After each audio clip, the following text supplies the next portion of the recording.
Hello? Yep, good. Okay. You guys, can you hear me? Yeah, okay. I'm going to, well, I'll just keep the Zoom going, actually, because you're not on the screen. I'm very faint. Okay, is that better? Can you hear me better now? Bit louder? Yeah. I'm just going to ask them to leave the door open there.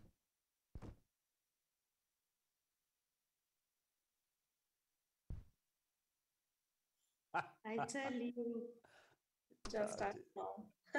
Yeah.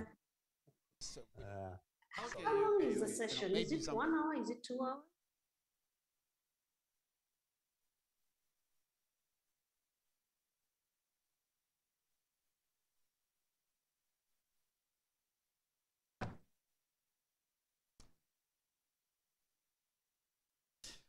okay, so I'm going to kick off here. It's a very strange thing here because there's well, I guess are we online now? Yeah. Okay. Okay. So welcome everyone to this panel on transparency and beyond, the role of think tanks in advancing implementation of the responsibility of intermediaries. I have to say I'm feeling a little bit lonely here because every other panel that I've attended at this workshop, there have been live panelists on the platform, but whereas my panelists are all remote, of course. But the quid pro quo for that is, of course, that we get excellent speakers. So, sorry, I'm gonna just take the.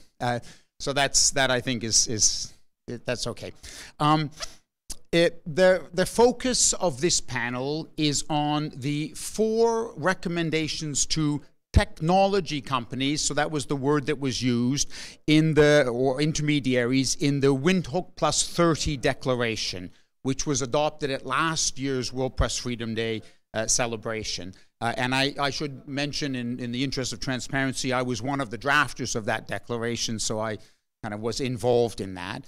And the focus of our panel is specifically on an assessment of how well intermediaries are doing in terms of meeting those recommendations, and what think tanks can do to help move things along.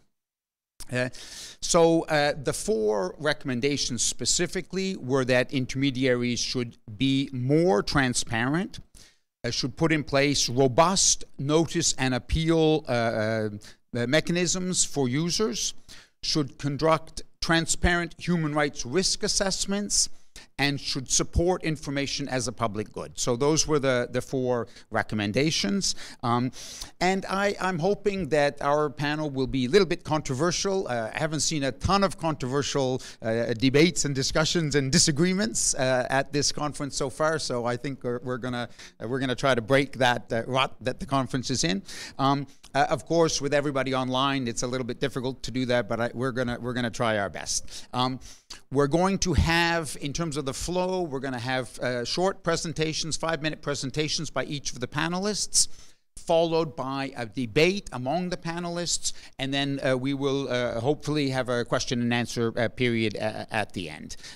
So let me introduce the panelists in the order in which they're going to speak. So first of all, Grace Githaiga, or Gigi as I know her, from Kenya, and she's the convener of the ICT Policy and Regulation think tank. Okay, sorry, I'm just going to think tank in Kenya. Secondly, Andrew Puddephatt, who I can't stop thinking of as my former boss, although that was, I guess, quite a few years ago, 16 or something years ago now. But now he is the Director of Global Partners and Associates, and he's from the United Kingdom. And last but not least is Akriti Gaur from India, and she's a fellow at the Yale Information Society project. Okay, without further ado, I'm going to pass over to the panelists. So Grace, you have the floor. Thanks, Toby, for this opportunity, and even to my fellow panelists. So, just looking at those 4 questions, the first thing that I asked myself is, who are these tech companies. And initially, when we looked at the tech companies, we went for the very big ones. It's Apple, it's Amazon, it's Intel, it's Huawei.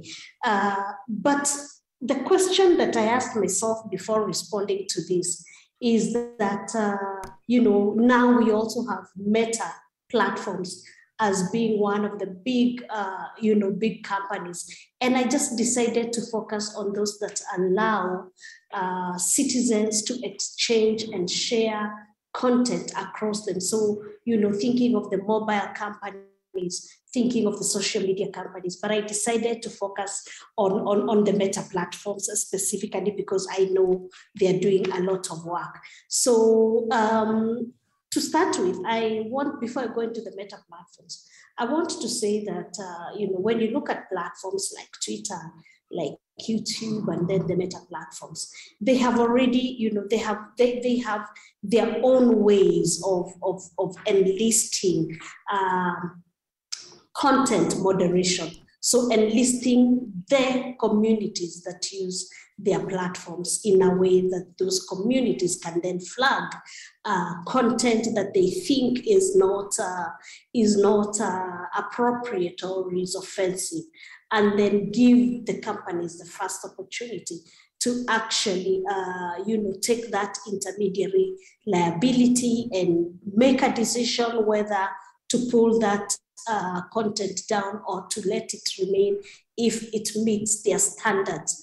And so when you look at the Meta platforms, for example, when I look at the Meta platforms, it's Instagram, it's Facebook, it's WhatsApp. They are highly utilized in Africa. And even in the country that I live in, Kenya, they're very popular. And so Meta has actually enlisted communities to help flag what is deemed unacceptable or offensive. However, they have a challenge. They do experience a challenge in definition sometimes of what is offensive for one community might not be offensive for another community. And in particular, when you look like in Africa, where we have multiple ethnic groups, each with own standards, and sometimes that communication on those platforms is actually conducted in the local languages. So there is that challenge of nuances. What requires intermediary liability intervention and what does not require. Secondly, I think some intermediaries, again, Meta platforms, for example, Facebook, they have hired content moderators drawn from different ethnic, like the main ethnic groups, it's Swahili, it's the Hausa, but there are still many other languages that people communicate with. However, they have the challenge of the sheer number of posts that sometimes are flagged, and they are not able to tell where the offense or where the unacceptability is actually found. And so that's a challenge. And so they're still in discussion. I know they have still been consulting and continue to consult, hold stakeholder engagement. And they have their own guide to ascertain for sure that a certain post needs to be brought down.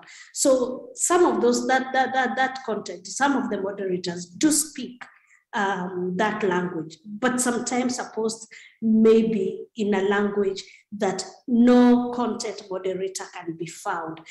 And so they try to use probably the photos. Can the photos suggest an offense, for example? Are they gory images or accident pictures? And so this presents that challenge of intermediary liability.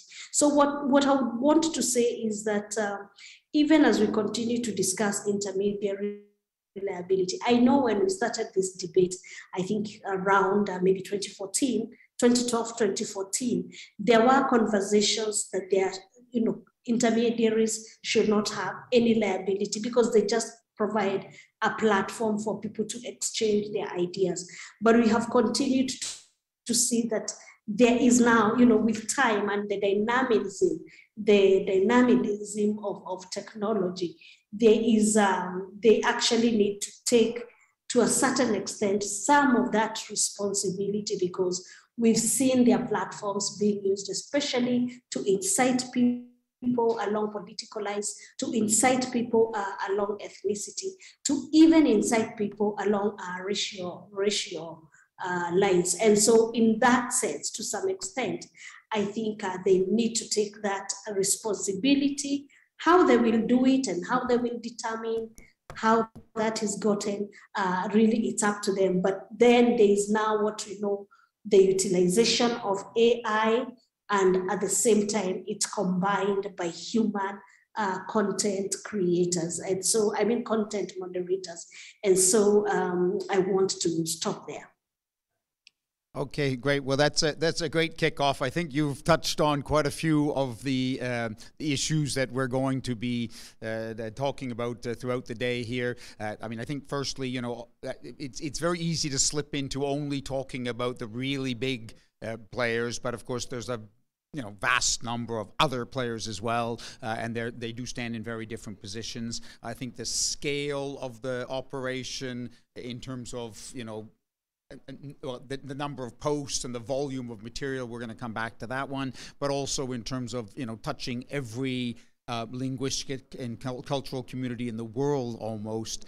That's a lot of space to cover. So and I think also, whereas a few years ago most of us as free speech activists were saying, they should not, they should be highly protected against liability except in very, very limited circumstances. But I think the point of view on that is starting to change a little bit. Well, thanks so much. And I will now pass over to Andrew. Thanks, Toby. And thanks for the invitation and opportunity to join the panel.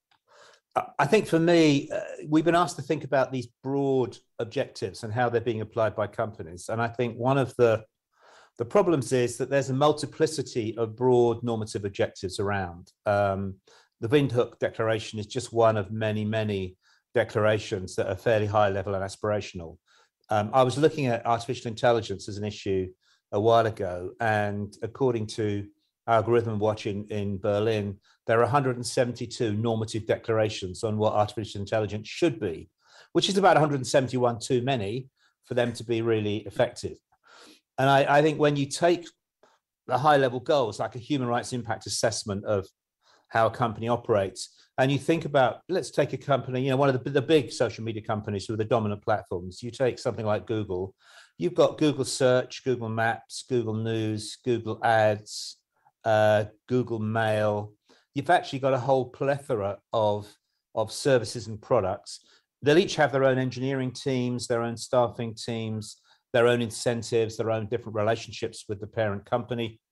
And what these big aspirations mean at the level of, say, an engineer who's coding search and is asked to think about the human rights impacts of mental health if someone's searching for a term like suicide. The reality is they haven't got a clue. And why should they have a clue when they're a trained engineer trained to build code, not to think about a series of very complex issues which may have human rights implications, which would challenge most of us, to be honest, to think about in any great detail across a large span of issues. So there's a gap, there's an operational gap, if you like, between the high level aspiration and what you can realistically expect members of companies to actually build, implement, and monitor. And that's something that I think applies across the board, across human rights impact assessments, transparency goals, whatever those high level goals are. That's one big challenge. The second is that companies do things their kind of own way. So if you take transparency, there are over 70 companies, internet companies, major platforms that provide transparency reports. I've talked to quite a number of them.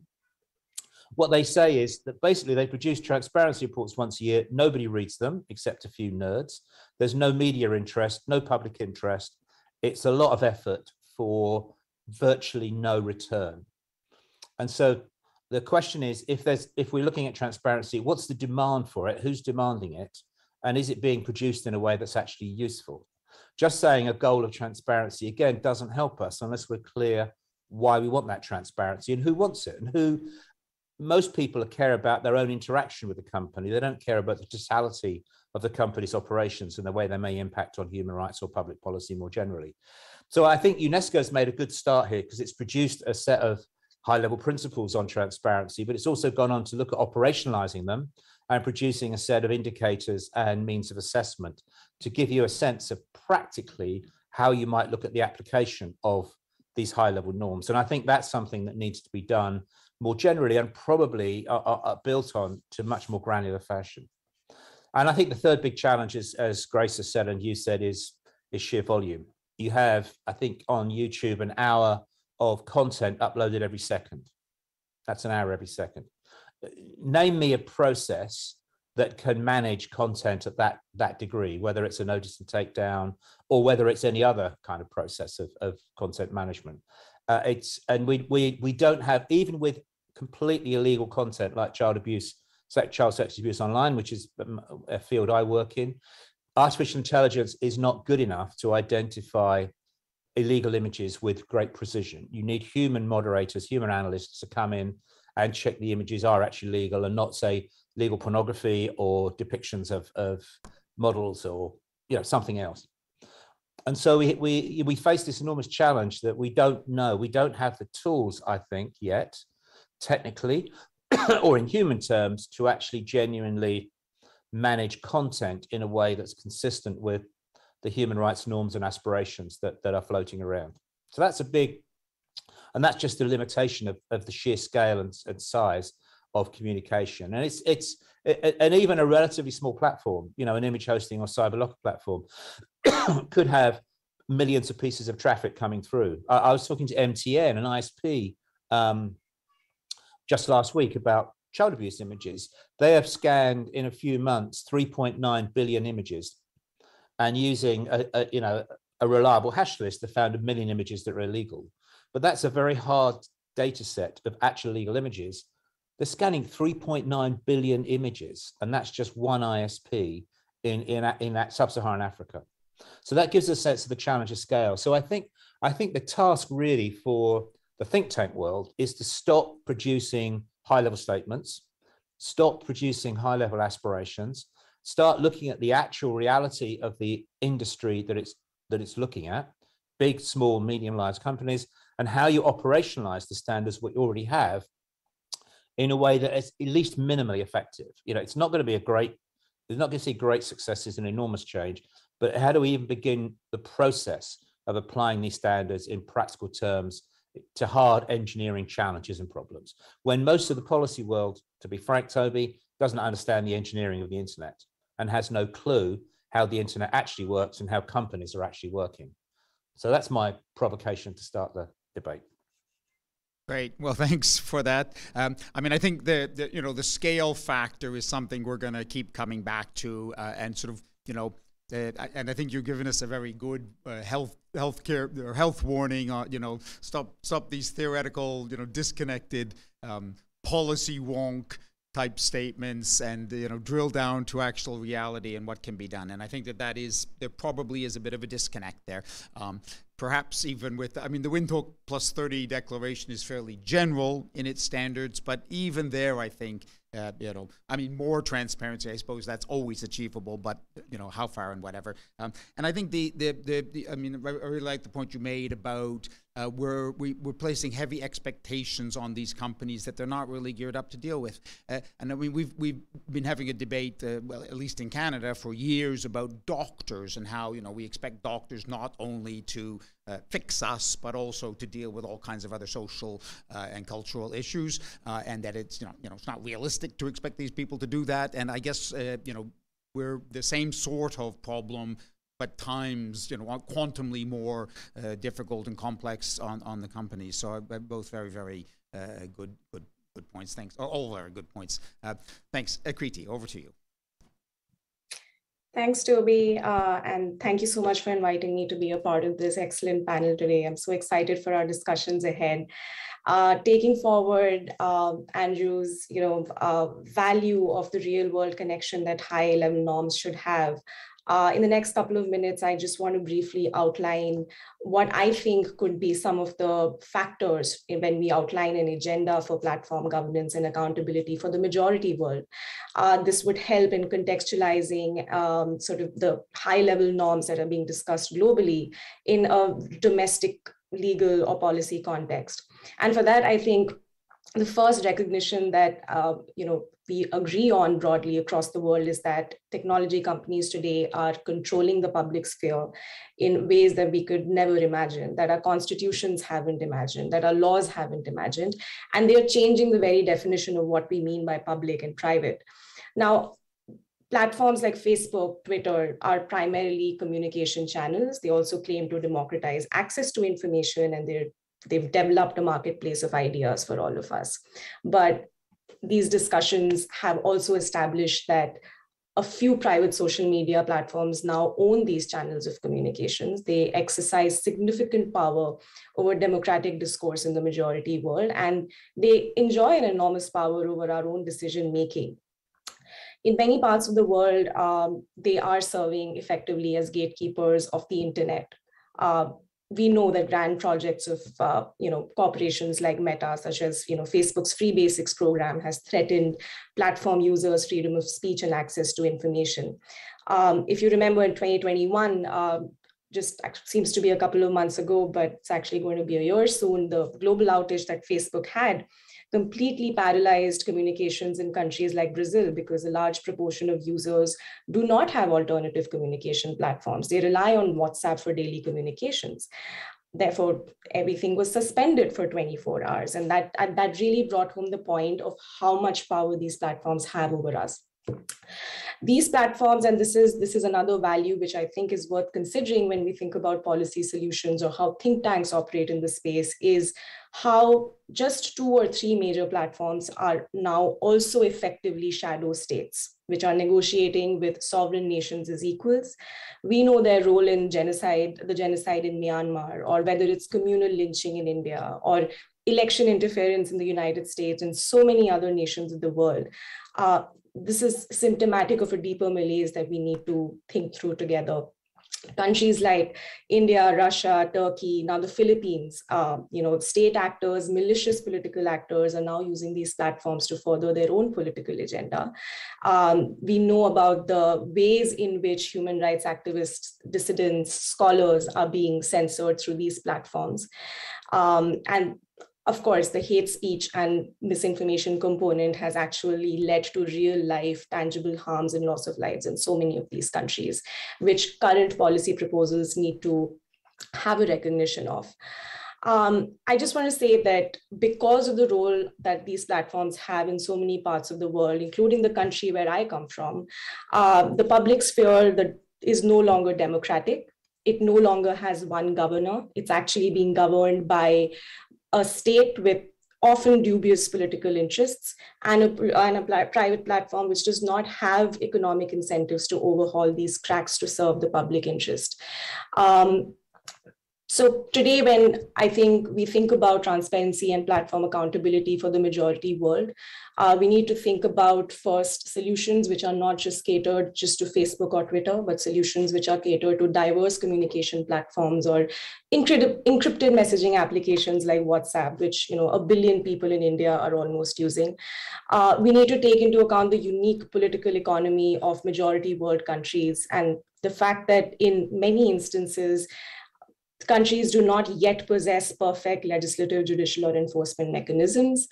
And I think the biggest challenge which we need to sort of traverse together is to recognize that many countries also do not enjoy jurisdictional control over the American technology companies.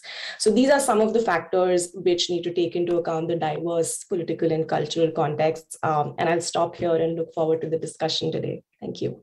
Well, thanks. And again, a very different perspective there. And I think that, this idea of the power of these companies and the, rapidly changing environment. So, we can come up with, Andrew said that 172 declarations is 171 too many, but, maybe we need one each year because things change so much each year, for example.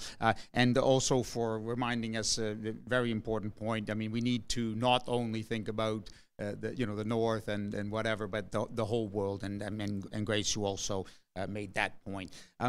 Okay, so we're going to get into a debate here. And I mean, I think several of the ideas that are in the questions that I'm going to ask have already kind of surfaced here. But I mean, we're one of the calls in the Windhoek Plus 30 Declaration is for these companies to put in place robust notice and appeal systems, opportunities for users.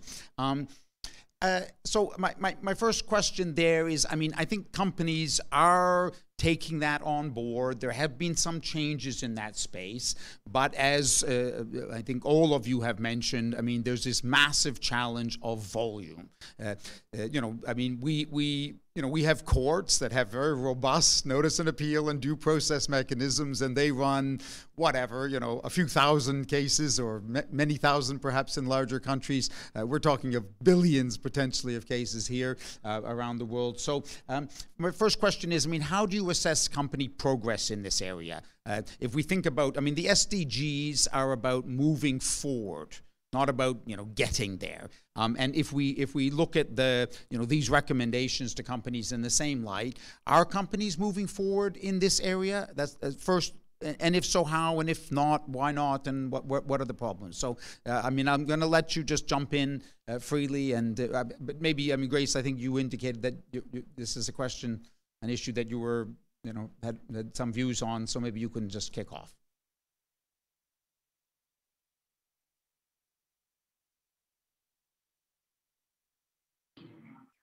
All right. I think what we are starting to see is that there's compliance to some extent with companies producing yearly reports on the number of takedowns, maybe even requests from different sectors of the industry, be it government or the private sector. The fact that there are those who are producing annual reports saying we received this, and then this was our response. And our response is based on the fact that we have started working on guidelines, then shows that there is some sort of compliance to that extent. So what we are seeing is that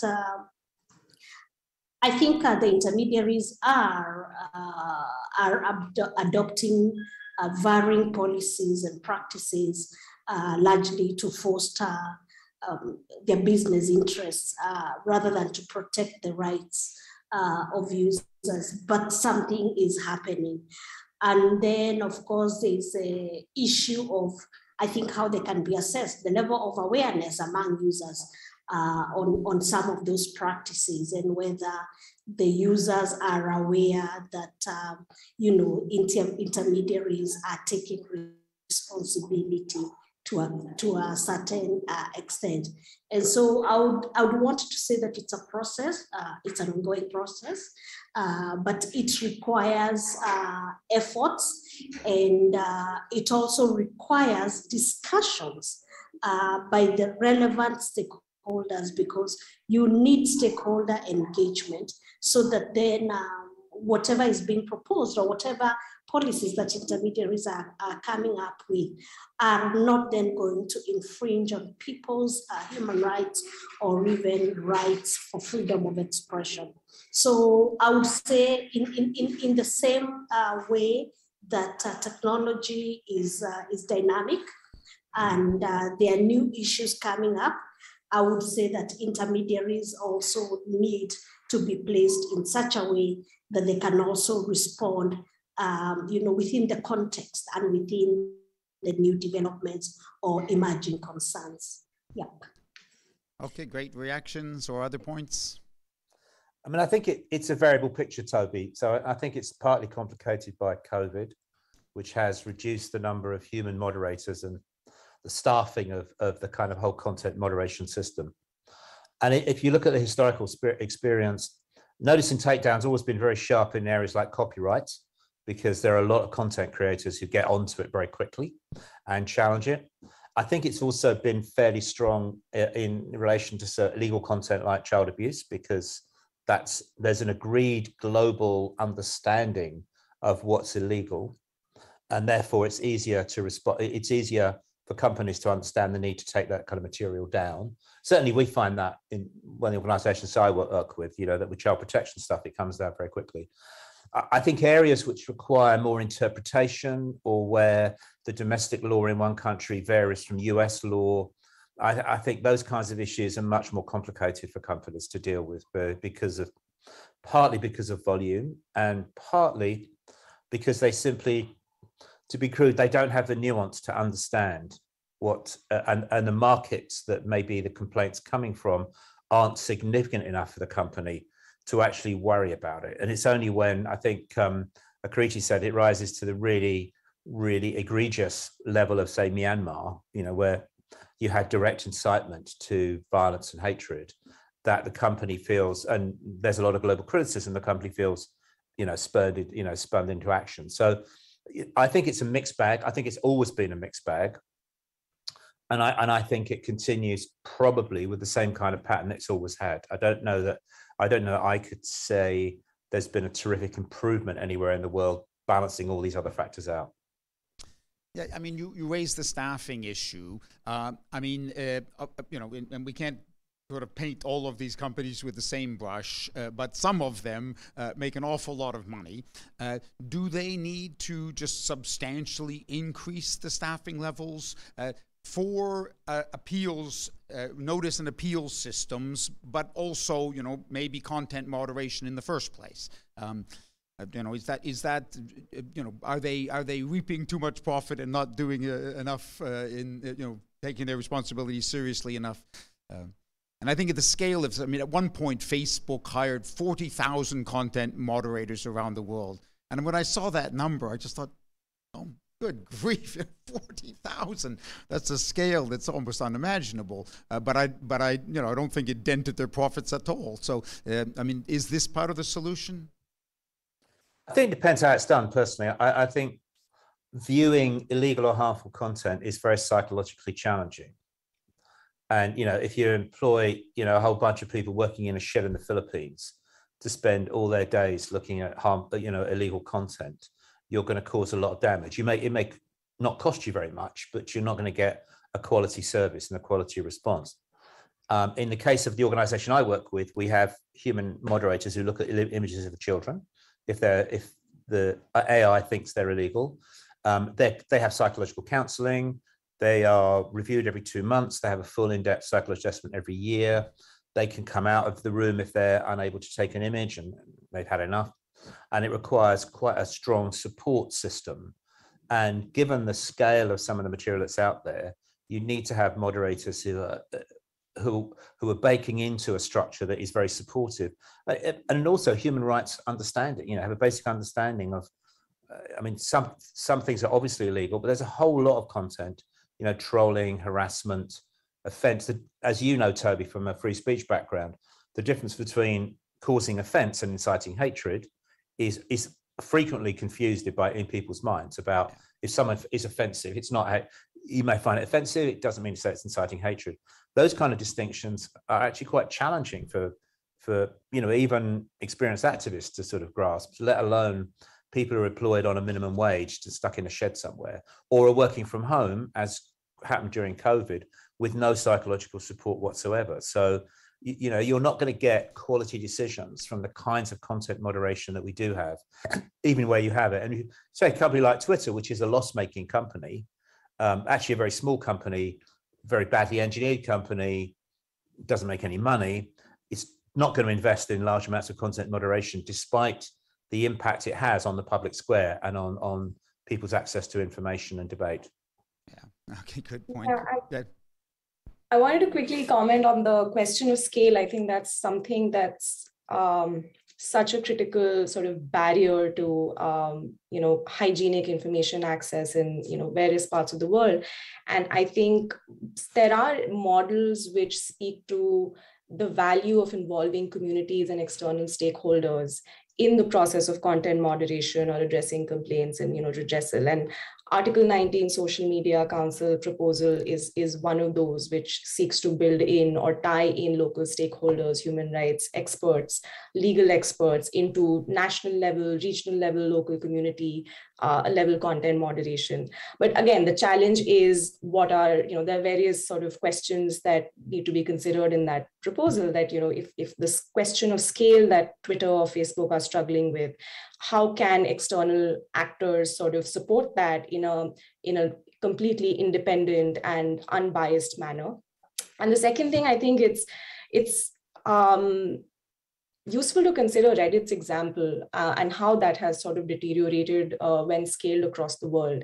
The model of decentralization and having community moderators was very well received. The fact that there were loyal Reddit users committed to moderating their own communities are now actually facing a lot of burdens in countries like India or Pakistan, where they're regularly doxxed for moderating. They're facing a lot of physical and mental health challenges, which the platform does not take care of. So there are challenges to scaling, and I feel these are some of the issues which we could consider further.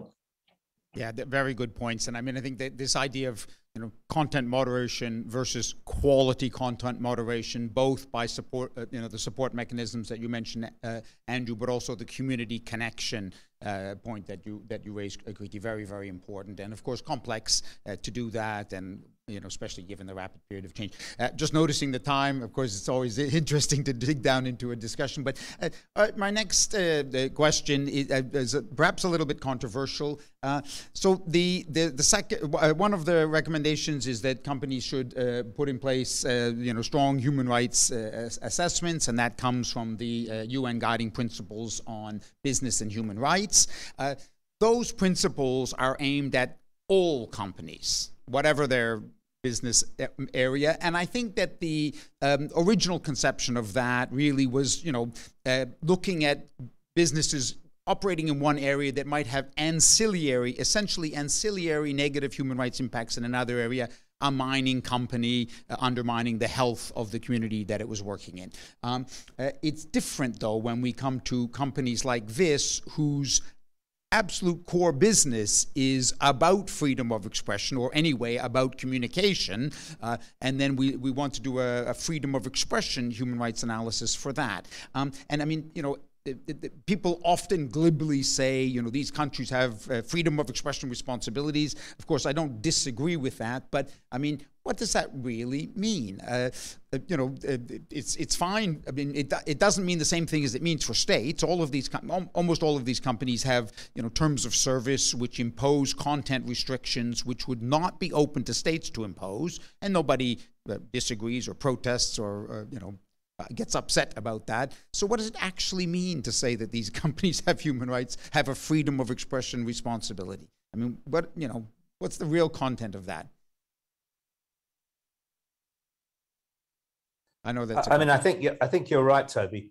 If you take the traditional approach to sort of business and human rights, you think of a kind of a mining company and how its core business operation impacts on a local community, an indigenous community, and so on, and whether the rights of that community are being violated by the operation. But as you said, it's not mining itself is not a human rights activity. It's not. It's something different. And I think that the Ruggie framework, if you like, is not kept up with tech, in the sense that if your core business is providing a platform for content, at the center of that should be a clear understanding of what is freedom of expression globally, and what are the limits of freedom of expression, because there's no absolute right to free speech, regardless, no matter what you say. And I think that's where companies' incentives, unfortunately, are not towards that. If you think of what drives a company, particularly a US social media company, when they get on their investor call every 2 weeks, the investors aren't saying, how are you respecting freedom of expression, Mark or Jack? They're saying, what's your user acquisition? What's your market share? The incentive at the investor level is around user acquisition and market share. And user acquisition is often driven by the more offensive and extreme content. It tracks greater headlines, greater traffic to sites. And so there's a core business model issue around the whole investment model and the ability and the willingness of companies to make, and the very strange market model in the internet world, where companies make substantial losses year after year after year, but continue to be have immense market capital and continue to attract large amounts of money. On the belief, like Amazon lost money for years. And it was when they had a global mass of consumers, they simply turned the switch on the ad model and the money started flooding in. It became one of the most profitable. And I think that's the dream. If you think about, Tesla, for example, Twitter's never made money. Tesla, which is a kind of internet company because it's a tech car, that's not made a penny. Without government grants, Tesla would be loss making. And yet it's the largest car company in the world, with some of the largest market capitalization, run by the richest man in the world. There is an insanity at the heart of the business model of these companies, which means asking them to apply a free expression human rights mandate to their core business is quite a big ask when they're in the middle of this lunacy of driving user acquisition. So that's the fundamental challenge we have, I think. And ultimately, probably the answer is regulation. Yeah, probably it's only if states decide they need to get a hold of these companies and insist on them providing some set of guarantees for people, some core human rights, some basic provisions around free expression. And that itself, as we know, is very dangerous. Talking about regulation in many parts of the world is a very dangerous thing to do. But that's the only thing I see that could produce that shift, given the fundamental problem around the business model. So I want to throw that to the other two panelists. This issue of, do we need to regulate these companies, or can we, the Windhoek Plus 30 recommendations that we're looking at are to the companies and, I think are designed for company action. But do we need the more muscular approach? Akriti, I think you were. Yeah, no, I actually wanted to, I think, Andrew, the example of investor engagement and sort of using market forces or existing systems to sort of impact business models of companies and sort of, make them more accountable is, I think, a scalable value, which avoids a muscular regulation scenario where, states start interfering with these business models or platforms start self-censoring because of political pressure. And I think it's useful to think about how ESG investment, the whole framework has evolved. It did take more than 10 years for ESG investments to really, gain momentum, for us to really understand what ESG standards are. I think it was in 2006 when the UN Principles for Responsible Investment came out, which this was drawn up, I think, by an international group of institutional investors, which talks about fiduciary responsibilities when thinking about investing in large companies. And I think now in today's context, there are digital rights organizations like RDR and a couple of others which are working on sort of understanding how modern day corporate accountability standards when it comes to freedom of expression can be really translated into metrics for investors to consider. And there are some statements which are in discussion. And I think this is a very optimistic time because the SEC is also looking at, not from a tech point of view, but from a climate change point of view. They've drawn up broader climate related disclosures for companies. And I think these are some sort of ways in which we can avoid hardline regulation in the short term and think about how market forces can really change or influence business models of companies. Okay, good. That's a very interesting perspective. I see, Grace, you want to jump in?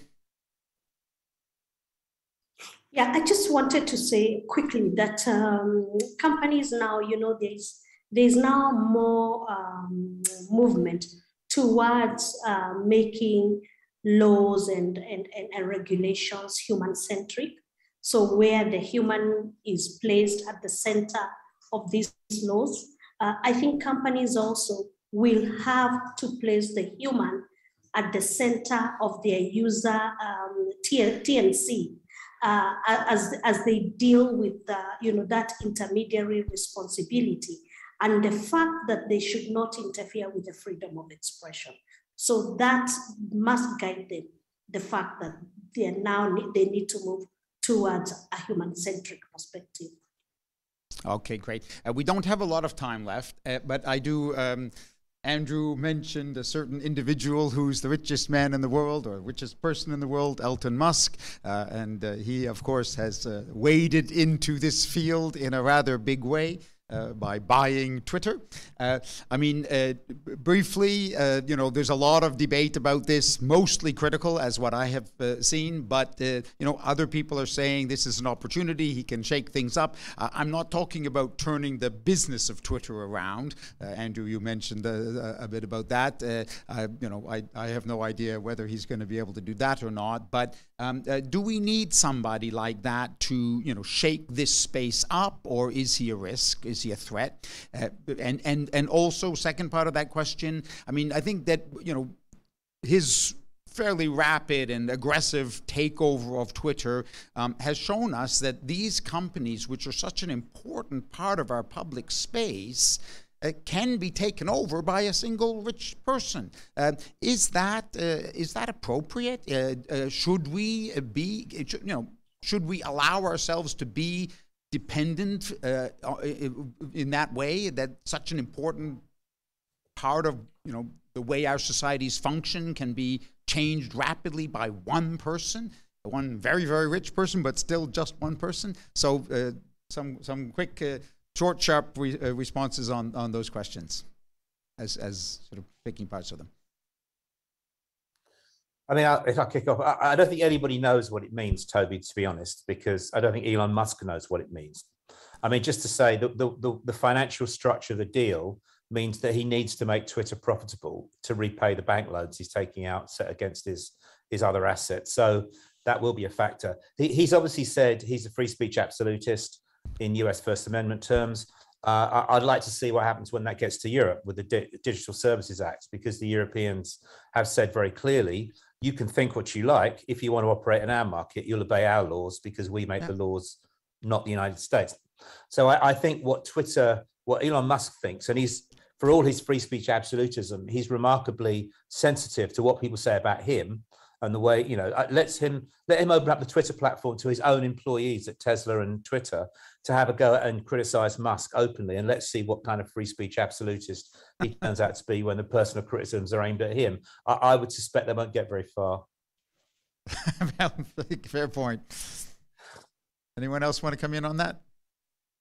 Yeah, I just a quick comment on the fact that when public policy teams or content moderation systems of these companies were established, they, of course, had and to some extent still have a very American understanding of the First Amendment, free speech. And these rules have been drawn up by largely American lawyers and policy activists.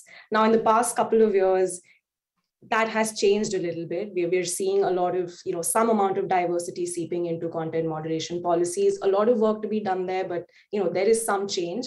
And my fear is that having, Elon Musk at the helm of affairs once again might undo a lot of the good work that these companies have been able to do.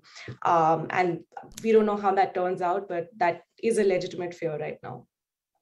Okay, great. And my last question, and I hope that each of you will come in with something on this one, is, this session is about think tanks and the role of think tanks. We're all connected in one way or another to think tanks. So what can we do to help, progress developments in this area, whatever that means? Because, I think that one conclusion I think we can draw from this is that a simple approach towards the 4 recommendations for companies is probably not going to work. We need a little bit more subtle thinking and whatever. But thinking broadly about what working means, what can think tanks do to help move that forward? Grace, you still have your hand up. So. Oh, sorry. Let me bring it's it down. Okay. Jump in.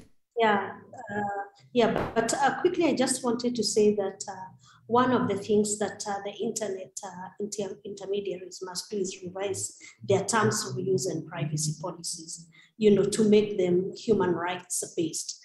But I think, as think tanks, and I'm thinking of the role of KICTANet, I think we are called upon to promote that awareness on the rights, on the digital rights of users.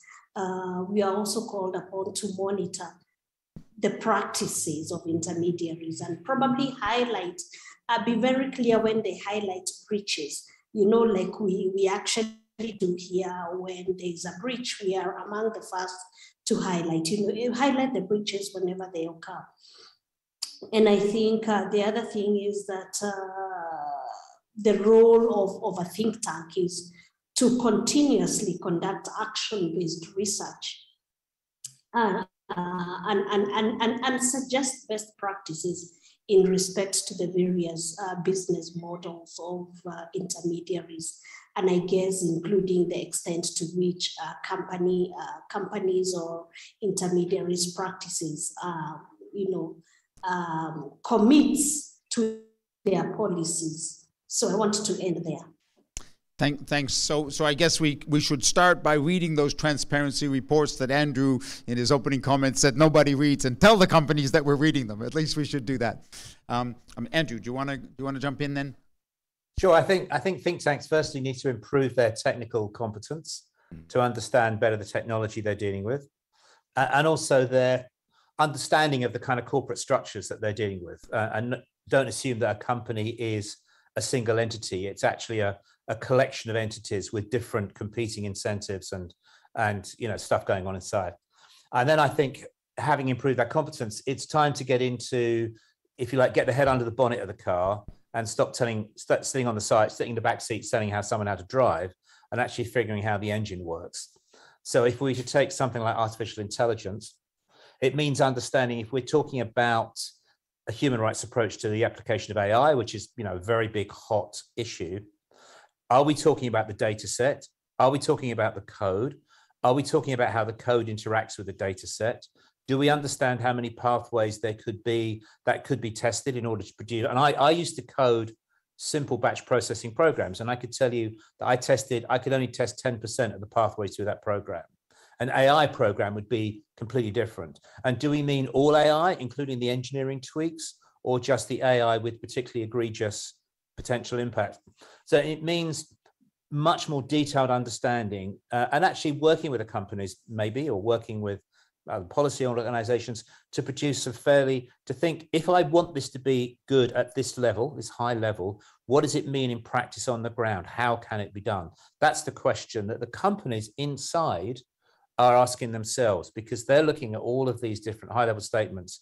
And what they're saying is, we don't know what that means if we apply that to our business. Tell us what we need to do. Don't just tell us what the high-level aspiration is. That's the job of the think tank in the next era, I think.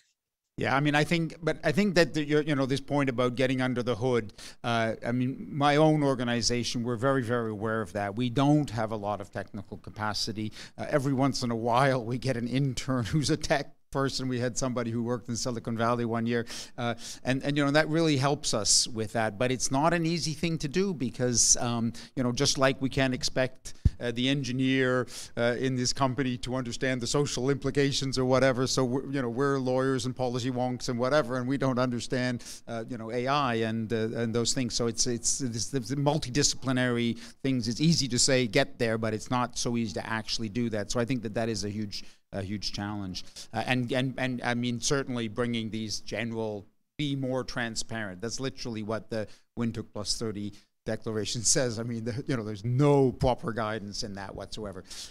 Akriti, last but not least. Thank you. Very broadly, I think the one thing that as think tanks across the world we need to think of is agenda setting and research direction should not be reactive, but be more proactive and preemptive. And right now, I feel like a lot of research that's going on, at least in the legal and policy side of things, is a reaction to a product feature, which of course is necessary, it's important, but there need to be more structural and I think more imaginative conversations that we need to have, in order to do this. And the second point is, as Grace and Andrew and Toby, even you mentioned, a lot of our research needs to be grounded in data and evidence-based policymaking. And I think in the field of social media platforms right now, that's not possible because, of course, there are no structured corporate data sharing programs right now. couple of scholars and activists in the United States are working on getting, some policy proposals through. But I think globally there needs to be perhaps more coordination and collective action that think tanks could have in order to get the platforms to have, regional or national level data sharing with think tank researchers, which is important to pitch these policy proposals, because otherwise a lot of our news about what's going off with social media platforms is right now coming from investigative journalism or one-off reports in some part of the world. So to have a more structured approach to research would be a valuable goal. Yeah, both very, very good points. Of course, the volume of change, the pace of change makes it hard to move beyond reactive to proactive. It's hard enough just to react to all that stuff that keeps flying at us. But you're absolutely right. We need to look forward. And the data sharing, that's a very complex discussion. And there was a bit of a discussion about that in another panel here. But certainly we need some changes in that space, definitely. Fully agree with this point about how it has to happen, not just in the Western world.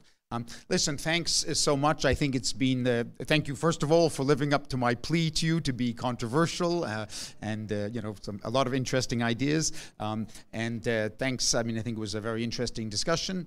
I hope our audience enjoyed it, and I hope you enjoyed it as well. And thanks again for agreeing to participate in this. Thanks, Toby. Thank you. Thank you. Yeah. Good to see everyone.